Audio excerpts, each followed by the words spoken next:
આજની વાર્તા કોઈને સામાન્ય ન સમજતા. કેલિફોર્નિયામાં રહેતા એક સુખી સંપન્ન દંપતીએ 1884 સાલમાં પોતાના એકના એક દીકરાને ટાઇફોઇડના કારણે ગુમાવ્યો. આ છોકરો માત્ર 15 જ વર્ષનો હતો.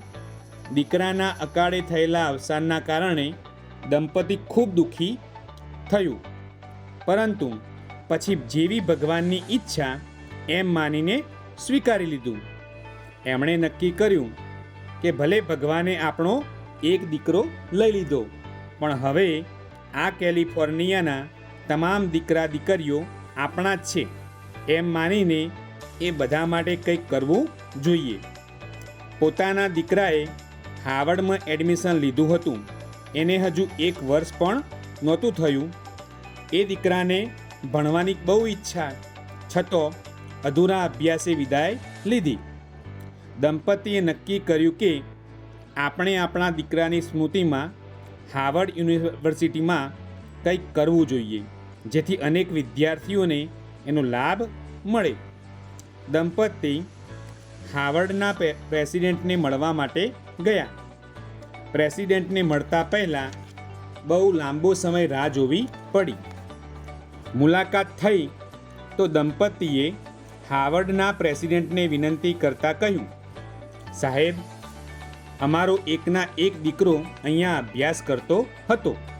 અમે એમની યાદમાં આપની આ યુનિવર્સિટીમાં કંઈક કરવા માગીએ છીએ. દંપતી એના પહેરવેશ પરથી બહુ જ સામાન્ય લાગતું હતું. આથી પ્રેસિડેન્ટે એમને કહ્યું, તમને ખબર છે આ યુનિવર્સિટીના જુદા જુદા ભવનો પાછળ શું ખર્ચ થયો છે? બધું મળીને $7.5 મિલિયન આ સંપત્તિ છે.